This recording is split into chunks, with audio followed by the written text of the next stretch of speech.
사랑하는 성도 여러분, 평안하셨습니까? 11월 21일 화요일입니다. 함께 찬송가 200장 달고 오묘한 그 말씀 찬양하겠습니다.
아멘. 이 시간 함께 나눌 말씀은 잠언 20장 15절에서 25절입니다. 세상에 금도 있고 진주도 많거니와 지혜로운 입술이 더욱 귀한 보배니라. 타인을 위하여 보증선자의 옷을 취하라. 외인들을 위하여 보증선자는 그의 몸을 볼모 잡을지니라. 속이고 취한 음식물은 사람에게 맛이 좋은 듯하나 후에는 그의 입에 모래가 가득하게 되리라. 경영은 은은함으로 성취하나니 지략을 베풀고 전쟁할지니라.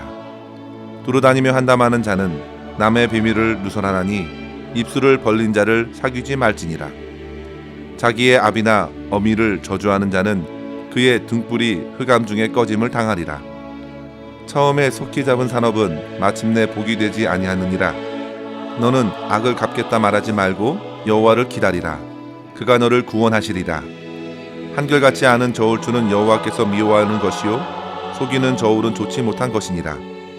사람의 걸음은 여호와로 말미암나니 사람이 어찌 자기의 길을 알 수 있으랴.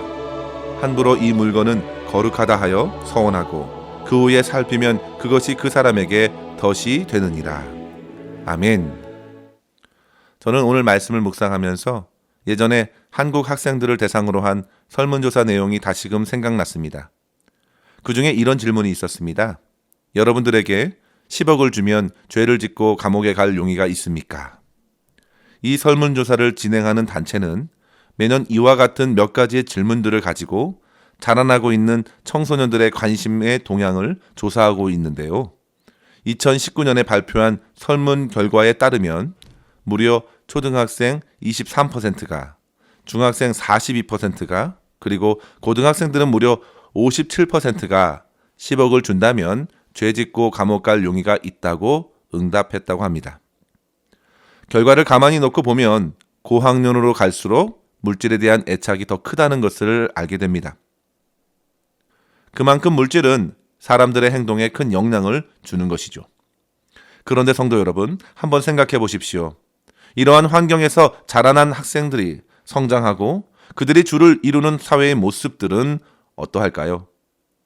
물질이면 사람도 해할 수 있고 부를 축적하기 위해서라면 주위 사람들까지 속일 수도 있으며 사람을 배신하기도 하고 여러 가지 사기도 서슴지 않고 행할 수 있지 않겠습니까?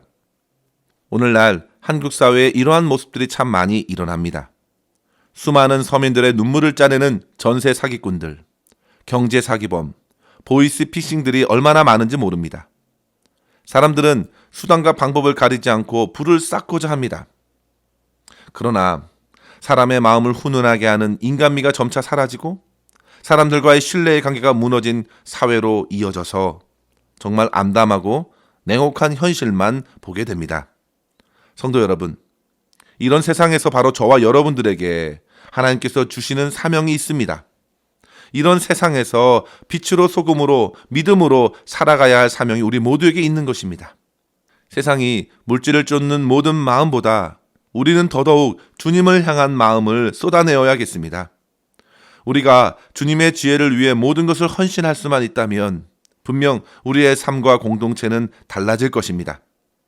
우리는 계속해서 잠언을 묵상하면서 삶에서 쉽게 만나게 되는 죄와 악, 어리석음과 교만함, 게으름과 속임수, 다툼과 욕심, 분노와 보복 등 타락이 가져다준 폐해를 살펴보면서 그에 반한 참된 신앙적 지혜를 얻게 됩니다.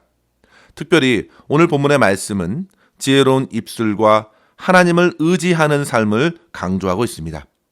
이 시간 각각의 주제를 생각하면서 저와 여러분 믿음의 도전을 얻기를 소망합니다. 첫째로 성도 여러분, 보배와 같은 지혜로운 입술로 하나님 아버지를 기쁘시게 할 수 있기를 바랍니다. 15절 말씀에 보시면요, 세상에 금도 있고 진주도 많거니와 지혜로운 입술이 더욱 귀한 보배니라 했습니다. 세상의 재물과 보화는 자연스럽게 많은 사람들의 관심을 일으키고 저마다 재화를 얻기 위해 얼마나 애를 쓰고 땀을 흘리는지 모릅니다. 욥기 28장에 보면 은과 금을 캐기 위한 사람들의 노력을 소개하고 있는데요. 욥기 28장 3절 4절에 이렇게 말합니다.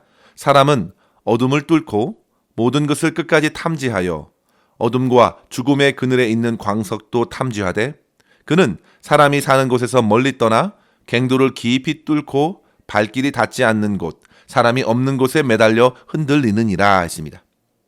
그만큼 광산에서 금과 은을 캐기 위한 고된 수고를 보여주는 것입니다. 심지어 물질이 최고처럼 여겨지는 오늘날 재물을 소유할 수만 있다면 감옥까지도 감수하겠다고 아우성입니다. 그런데 성도 여러분, 세상 사람들이 그렇게 재물에 쏟는 관심과 열심만큼이나 우리가 잠언에서 가르쳐주고 있는 지혜에 관심을 두고 있는지 생각해 보십시오. 오늘날 지혜가 그러한 관심을 얻지 못하고 있습니다. 사람들은 오로지 눈에 보이는 것만 추구하려고 합니다. 보다 더 가치 있는 것을 무시하고 덮어두려고 합니다. 그래서 15절 말씀에서 보면 세상에 금도 있고 진주도 많지만 지혜로운 입술은 그보다 훨씬 희소해서 더 가치가 있다는 것입니다. 성도 여러분, 잠언에서 혀와 말을 말할 때 항시 중립적이어서 그것을 어떻게 사용하는가가 매우 중요하다고 가르쳐 왔습니다. 그것이 지혜를 담을 수도 있고 그것이 미련을 토해낼 수 있기 때문입니다. 혀의 말로써 사람을 살리기도 하고 죽이기도 합니다. 예를 들어 거짓된 입술로 법정 증언을 나선다고 생각해 보십시오. 그로 인해서 수많은 사람들이 해를 입을 수도 있고 심지어 무고한 사람이 죽음으로 내몰릴 수도 있습니다. 그래서 정직한 자의 입술이 꼭 필요한 것입니다. 또한 그 입으로 하나님을 찬송하기도 하며 또한 그 입으로 원망과 불평을 쏟아내어 하나님께 근심이 되고 사람들에게 불쾌감을 더할 수도 있겠습니다.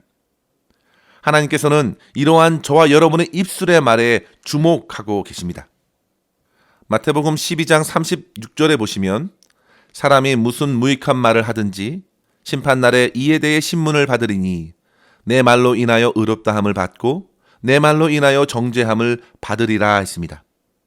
성도 여러분, 저와 여러분의 지혜로운 입술의 말로써 하나님 아버지를 기쁘시게 하는 삶을 살아낼 수 있기를 바랍니다.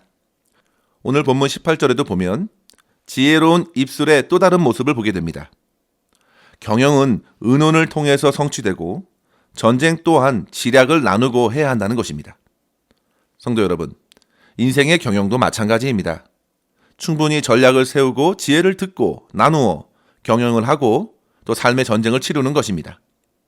그런데 성도 여러분, 우리는 오늘 본문에서 지혜로운 입술과 대치되는 또 다른 입술을 보게 됩니다. 19절 말씀에 보시면요, 두루 다니며 한담하는 자의 입술입니다. 그 사람은 다른 사람의 말을 옮겨 전하면서 결국 남의 비밀을 누설하여 사람들 사이를 이간하는 것입니다. 그래서 19절에 보면 입술을 벌린 자를 사귀지 말라 한 것입니다. 그들은 항상 입을 벌리고 있어서 말을 쏟아내기 때문에 비밀을 쏟아내고 불필요한 말을 하게 되는 것입니다. 앞서 지혜로운 입술이 전략과 지략을 베풀어 경영을 이루고 전쟁을 이기게 한다 했는데요. 그런데 입술을 벌린 자는 사람의 비밀을 누설하고 함께 해야 할 동료들 사이에 이간질을 하는 것입니다. 그는 참으로 경솔하게 책임질 수 없는 말들을 쏟아냅니다. 어떤 생각과 신중한 고민을 거칠 시간도 없이 말을 냅니다. 20절에 보시면 심지어 자기의 아비나 어미를 저주하기도 합니다. 아마도 부모로부터 이어받은 유산 때문인지는 모르겠지만 성경에서는 부모를 저주하는 이들은 은혜도 모르고 감사도 모르는 이들로 취급하면서 레위기 20장 9절에 따르면 반드시 부모를 저주한 자식을 죽이라 명한 것입니다. 성도 여러분, 그들의 행동은 결국 언젠가 그들 인생에 흑암이 밀려올 때 꼭 필요한 등불을 끄는 일과 같은 것입니다. 부모에게 저주를 쏟는 것은 스스로 미래를 암담케 하고 스스로 멸망을 재촉하는 것입니다. 어두움에 등불이 얼마나 소중합니까? 그런데 부모와의 관계가 깨지고 그 소중한 등불마저 끄는 것과 같은 것입니다. 성도 여러분, 누가복음 15장에서 아버지에게 유산을 요구한 둘째 아들을 생각해 보십시오. 그는 아버지께 유산을 요청하면서 살아있는 아버지를 죽음으로 몰아세웠고 결국 많은 재산을 받아내었습니다. 그러나 결국 그는 어떻게 되었습니까? 오늘 잠언 말씀 21절에 이른 대로 처음에 속히 잡은 재산으로 결국 모든 것을 탕진하고 인생의 바닥에 주저앉게 되었습니다. 그것은 결코 복이 아니었습니다. 그의 무지하고 어리석은 입술은 그렇게까지 인생을 바닥으로 내몰았던 것입니다. 또한 25절에도 보시면 서원하고 난 후 결국 후에 자세히 살펴보면 결국 그것으로 덫이 된다 하였는데요. 이것은 본문 16절에서 타인에게 보증을 선 자가 볼모로 잡힌 것과 같은 처지에 이른 것으로 이해할 수 있겠습니다. 하나님 앞에서의 신중하지 못한 서원과 이웃에게 행한 보증은 결국 자기 자신을 옥죄는 것으로 남겨졌기 때문에 주의해야 합니다. 성도 여러분, 항시 지혜로운 입술은 신중합니다. 그리고 서둘러 판단하여 말하는 것이 아닙니다. 무엇보다도 지혜로운 입술은 어려울 때에 하나님의 도우심을 구하는 입술입니다. 22절에 보십시오. 너는 악을 갚겠다 말하지 말고 여호와를 기다리라. 그가 너를 구원하시리라 했습니다. 인생의 산적한 문제 앞에서 지혜를 담은 입술은 스스로 문제와 원수를 해결하는 것이 아니라 하나님을 찾는 데 있다는 것입니다. 성도 여러분, 우리의 삶의 모든 문제의 열쇠는 하나님께 있습니다. 따라서 성도 여러분, 저와 여러분의 입술이 보배로운 지혜를 담는 입술이 되어서 항상 주님을 믿는 말을 담아내고 주님의 도우심을 구함으로 하나님 아버지를 기쁘시게 할 수 있기를 주의 이름으로 간절히 축원합니다. 둘째로 성도 여러분, 하나님의 주권 앞에서 우리는 온전히 하나님만을 의지해야겠습니다. 지혜로운 말은 하나님을 찾는 말입니다. 주님의 도우심을 구하는 것입니다. 그리고 잠잠히 기다리는 자가 바로 주의 성도입니다. 오늘 말씀 24절에 보시면요. 사람의 걸음을 여호와께로 말미암나니 사람이 어찌 자기의 길을 알 수 있으랴 했습니다. 우리가 하나님을 부르짖고 기다리는 이유가 여기에 있습니다. 잠언 16장 9절에도 말했죠. 사람이 마음으로 자기의 길을 계획할지라도 그의 걸음을 인도하시는 이는 여호와시니라. 성도 여러분, 모든 상황에서 모든 변수를 쥐고 계신 하나님 한 분만을 온전히 바라보고 의지하십시오. 하나님만이 우리의 모든 상황에서 참된 해결을 열어주십니다. 사람은 자기의 길을 잘 알지 못합니다. 그러나 우리 하나님께서는 그 안에서도 오묘하게 참된 구원의 역사를 이루어 가십니다. 사도행전에 보시면 초대교회의 성도들이 주변 원수들로 핍박받았을 그때에 하나님께서는 오히려 그 핍박으로 사마리아로 유대와 땅끝까지 복음을 전하는 주의 성도로 세워주셨습니다. 사도 바울은 자기의 약함 속에서 오히려 하나님의 은혜를 보게 되었고 하나님의 능하심을 바라보는 창으로 여겨서 오히려 능력의 주님을 더욱 의지하였습니다. 성도 여러분, 저와 여러분의 삶을 주님께서 다스리십니다. 주님만이 온 세상의 선한 통치자 되십니다. 세상의 모든 악을 갚는 것도 하나님께 있다는 사실을 인정하십시오. 하나님께서 모든 것을 아시고 모든 심령을 밝히셔서 심판하실 것입니다. 비록 세상이 물질의 욕심으로 가득하고 오로지 자기의 삶의 계획으로 살아가려는 이기적인 모습들을 펼쳐놓아도 주의 성도로서 저와 여러분은 보배롭고 지혜로운 입술로 주님의 다스리심을 인정하고 주님만 의지하는 삶으로서 오늘 하루도 승리하며 살아갈 수 있기를 주의 이름으로 간절히 축원합니다. 기도하겠습니다. 하나님 아버지 감사합니다. 오늘도 우리의 마음과 삶을 주의 말씀으로 비추어 주심에 감사합니다. 아버지 하나님, 저희들의 심령을 깨우쳐 주시고 저희들의 입술을 거룩하고 지혜롭게 하여 주셔서 세상에서 가장 값진 은혜를 누리며 살아가는 주의 백성 되게 하여 주시옵소서.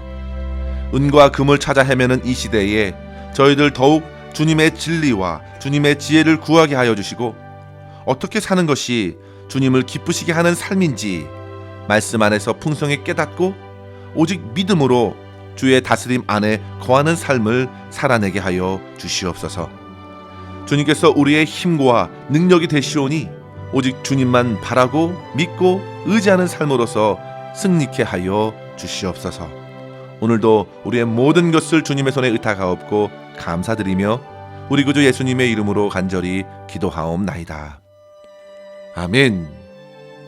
사랑하는 성도 여러분, 오늘도 주 안에서 승리하시길 바랍니다. 감사합니다.